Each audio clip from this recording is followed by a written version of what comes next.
সমস্ত সত্যি বের করার জন্য এবার ভিলেন মহিলার দিকে বন্দুক তাক করলো অপর্ণা। হ্যাপি এভার 70 দেখা যাবে। সম্পূর্ণ জানতে ভিডিওতে একটি লাইক দিয়ে চ্যানেলটি সাবস্ক্রাইব করে পুরো ভিডিওটি দেখতে থাকুন। গল্পের শুরুতেই আমরা দেখতে পাবো আর্য মেঘরাজের সবার সামনে একদম গলা টিপে ধরেছে, তাকে মেরেই ফেলবে। তো সবাই বলছে গলাটা ছেড়ে দিতে, কিছুতেই গলা ছাড়ছে না। তখন অপর্ণা বলছে, স্যার ছেড়ে দিন, না হলেও মরে যাবে। অপর্ণা কিছুতেই আর্যকে থামাতে পারছে না। তখন বাধ্য হয়ে অপর্ণা কিঙ্করকে ফোন দিবে। এদিকে কিঙ্কর তো মীরার কাছে রয়েছে, বলছে, মীরা আমি তোমাকে কোনো প্রশ্ন করব না, আমি আশা করব তুমি সমস্ত সত্যি আমাকে বলবে। এটা আমি তোমার কাছ থেকে আশা করব মীরা, তোমার বন্ধু হিসাবে। আর জানো তো তুমি আমার কাছ থেকে সব গোপন করতে গিয়ে কী অবস্থায় পড়েছ। মেঘরাজ তোমাকে ধাক্কা দিয়ে মেরে ফেলার চেষ্টা করেছে। যা শুনে মীরা তো পুরো অবাক হয়ে যায়। তখন বলে, শোনো, অল্পের জন্য বেঁচে গিয়েছো, আমি না থাকলে তোমাকে আজকে মেঘরাজ মেরেই ফেলতো। কারণ মেঘরাজ চাচ্ছে তোমাকে মেরে তোমার মুখটা বন্ধ করে দিতে। কেন বুঝতে পারছো না?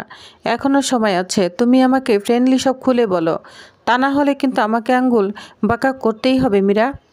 তখন মীরা কান্না করতে করতে বলে, শোনো, আমি বাধ্য হয়ে করেছি, এছাড়া আমার আর কোনো অপশন ছিল না। আমি এচআরকে সেভ রাখার জন্যই এসব করেছি। মেঘরাজ আমাকে বাধ্য করেছে। মেঘরাজ আমাকে বলেছে যদি আমি তার কথা মতো কাজ না করি তাহলে আর্যকেও মেরে ফেলবে। এর জন্য আমি আর্যর কথা মতো এগুলো করেছি। তখন কিঙ্কর বলে, ছি ছি মীরা, তুমি এত বড় জঘন্য কাজ করেছ, তুমি মেঘরাজের সঙ্গে হাত মিলিয়েছ। তখন মীরা বলে, না তুমি ভুল বুঝছো, আমি ওর সঙ্গে কোনো হাত মিলাইনি, আমি এসআরকে বাঁচানোর জন্য এসব করেছি।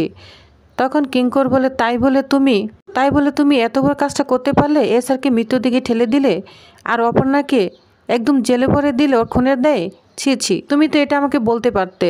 তখন মীরা বলে, শোনো, আমি যা করেছি আর্য জীবন বাঁচানোর জন্যই করেছি, এজন্য কাউকেই কিচ্ছু বলেনি। তখনই দেখা যায় এখানে অপর্ণা ফোন দেয়, বলছে, স্যার তাড়াতাড়ি আসুন, অফিসের কাছে আর্য স্যার মেঘরাজকে একদম মেরেই ফেলছে, আপনি না আসলে এর কিছুতেই থামাতে পারবো না, তাড়াতাড়ি আসুন। তখন একথা শুনে ফোনটা রেখেই তাড়াতাড়ি চলে যায় কিঙ্কর। আর এদিকে মীরা বলে, কিঙ্কর কোথায় যাচ্ছ, এছাড়া কিছু হয়েছে? তখন বলে, না। তখন কিঙ্কর মীরার কোনো কথায় উত্তর দেয় না, তাড়াতাড়ি চলে যায় অপর্ণার ওইখানে। এদিকে অপর্ণা বারবার চেষ্টা করছে আর্যকে ফেরানোর জন্য, বলছে, স্যার আপনি কেন এরকম করছেন, ওকে তো আমাদের দরকার, ওকে মেরে ফেললে আমাদের সব প্রমাণ একদম নষ্ট হয়ে যাবে। আপনার অবস্থা কে করেছে বা কিসের জন্য হয়েছে আমরা তো এটা জানতে পারবো ওকে বাঁচিয়ে রাখলে। তো বারবার এরকম কথা বলছে। তখন আর্য একবার মারতে যাবে, তখন দেখে অপর্ণার মুখের দিকে তাকিয়ে অবাক হয়ে রয়েছে, আর মারতে পারে না আর্য অপর্ণাকে। তখন আর্য থেমে যায়। এই সুযোগে মেঘরাজ পালিয়ে যাবে। তখন ওইখানে কিঙ্কর চলে আসে।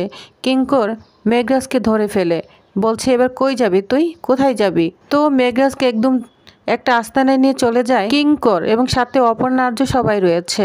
কিঙ্কর তো মেঘরাজকে টর্চারিং করেই চলেছে, বলছে, বল এর পিছনে কে রয়েছে, আর তুই কেন এরকম করছিস? তোকে বারবার বলা সত্ত্বেও তুই আর্যকে কেন মেরে ফেলার চেষ্টা করছিস? বল তোর পিছনে কে রয়েছে, যদি না বলিস তোকে একদম আমি মেরেই ফেলবো। এই বলে ভয় দেখাতে থাকে মেঘরাজকে। যখন একবার মারতে যাবে তখন মেঘরাজ বলে, দাঁড়া বলছি, কিন্তু তবুও বলতে চায় না। তখন অপর্ণা বলে, স্যার ও মনে হয় কিছু জানে না। তখন বলে, অপর্ণা তুমি এখান থেকে যাও, তোমার সমস্যা হলে তুমি যাও, এখানে আরও অনেক কিছু হবে, বুঝতে পেরেছ? তখন এই বলে আবারও টর্চারিং করতে থাকে কিঙ্করকে, বলছে, তোর চোখটা না আমি একদম গালিয়ে ফেলবো। এই বলে চোখের কাছে একদম আগুনের লোহা নিয়ে যায়। তখন বলে, দাঁড়া বলছি, শুন, এখানে অনেকজন মানুষ রয়েছে, আমিই নই, একটা মহিলা রয়েছে। মহিলার কথা শুনে সবাই তো চমকে যায়। এদিকে অপর্ণাও বিশ্বাস করছে, কারণ অপর্ণাকেও একটা মহিলা নিয়ে গিয়েছিল। তখন অপর্ণা বলে, আচ্ছা আপনি কি সেই মহিলার কথা বলছেন যে এটা আমার মায়ের মতো দেখতে আমাকে ধরে নিয়ে গিয়েছিল? তখন তো কিঙ্কর অবাক হয়ে অপর্ণার দিকে তাকিয়ে থাকে। তখন মেঘরাজ বলে, রিচার্জ করো, আমাকে যেভাবে ধরে নিয়ে এসেছো সেইভাবে ওই মহিলার সম্পর্কে রিচার্জ করো, তাহলেই তো জানতে পারবে আমাকে কেন বলছো। তখন কিঙ্কর আবারও মেঘরাজকে একদম চোখ গালি দিতে যাবে, বলছে, তোর চোখ গালিয়ে দেবো, বল ওই মহিলাকে, তোকে সব সত্যি আজকে বলতেই হবে, বল। তখন বলে, শুন, ওই মহিলা না ভগবান, বুঝতে পেরেছিস? ওই মহিলা ভগবান, আমার কাছে ভগবান, কারণ তুই যখন আমাকে মেরে ফেলে দেওয়ার চেষ্টা করেছিস তখন এই মহিলা আমাকে বাঁচিয়ে নিয়েছে, বুঝতে পেরেছিস? আর তাছাড়া সবচেয়ে একটা বড় কথা হচ্ছে ওই মহিলাও আর্যকে মেরে ফেলতে চায়, আমিও আর্যকে মেরে ফেলতে চাই, আমাদের দুজনের উদ্দেশ্য একই, এই বলে মেঘরাজ হাসতে থাকে। এদিকে আর্যর মা অপর্ণা এবং আর্যর বিয়ের পুরোপুরি প্ল্যানিং ঠিক করে ফেলেছে। তো যা দেখে তো অনেক ভয় পাচ্ছে অপর্ণার মা বাবা, কিন্তু তারাও কিছু কথা বলতে পারছে না অপর্ণার দিকে তাকিয়ে এবং আর্যর দিকে তাকিয়ে। রাজলক্ষ্মীর সব কিছু মেনে নিয়েছে। ইভেন্টের লোকজনও চলে এসেছে, বিয়ের কিভাবে ডেকোরেশন করবে সমস্ত কিছু বুঝিয়ে দেয়। এদিকে মানসী বিরোধিতা করতে থাকে, কিন্তু মানসীকে কন্ট্রোল করার চেষ্টা করে অর্ক এবং রাজলক্ষ্মী। এদিকে রাজলক্ষ্মী বিয়ের কার্ড এবং বিয়ের গহনা সবই অপর্ণার মা বাবাকে দেখাতে থাকে।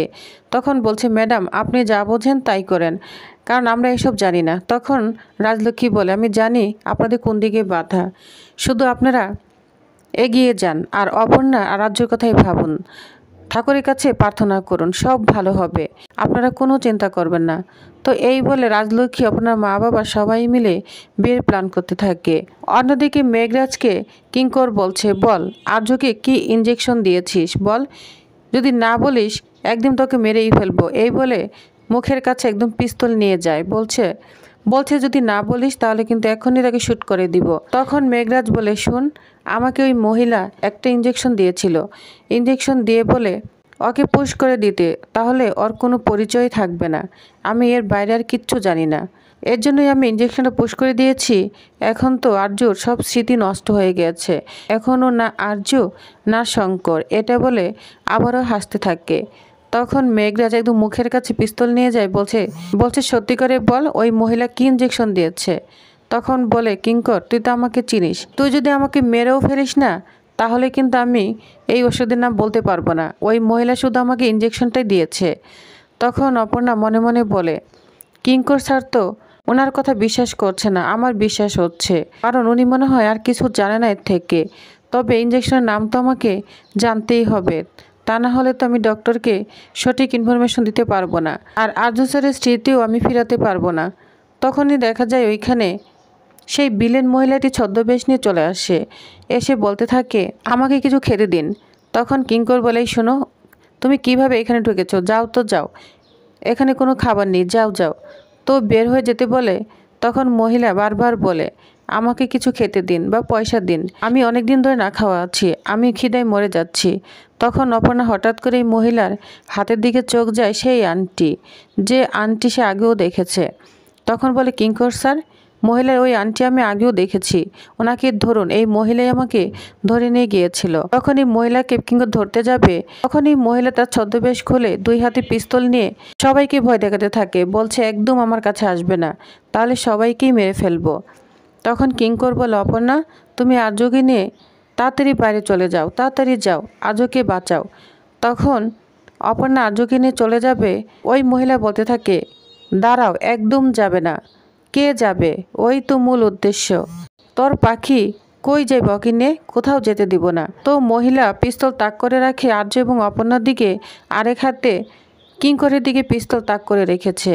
তখনই অপর্ণা দেখতে পায় একটা পাথর ওইখানে পড়ে রয়েছে, সেই পাথরটা একদম মহিলার হাতের দিকে ফেক দেয়।